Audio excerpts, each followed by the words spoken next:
السلام علیکم ورحمۃ اللہ وبرکاتہ۔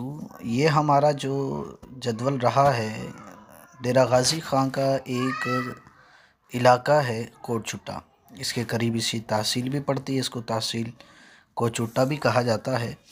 اسی علاقے میں ہمارا جانا ہوا، ہم 3 دوست تھے۔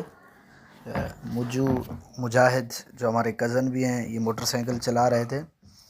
موبائل کو تبدیل کرنا پڑے گا آپ کو، الٹا رکھیں گے تو پھر آپ کو یہ صحیح منظر نظر آتا رہے گا۔ راستے میں جا رہے تھے تو آپ کو بھینسیں نظر آئی، وہاں پر یہ مین روڈ پر ہی بھینسیں چل رہی تھی، حالانکہ روڈ پر بھینسوں کو نہیں آنا چاہیے، کہیں ایسا نہ ہو کہ کسی کا نقصان ہو جائے۔ اور یہ قریب سے آتی آتی یہ اتنی قریب سے گزری کہ مجھے ڈر تھا کہیں ایسا نہ ہو کہ ہماری ترکیب بنا دے۔ خیر، یہ سارا وزٹ آپ دیکھ رہے ہیں اس علاقے کا، ایک نہر پانی کی ہے، اس کے قریب میں گھاس وغیرہ اگتا ہے تو بھینسیں چرتی ہیں۔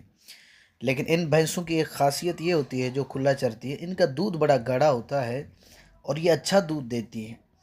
جانور جتنا کھلا ہو کر چرتا ہے اتنے اچھے ہی دودھ اور اس کی پلنے کی صورت بنتی ہے۔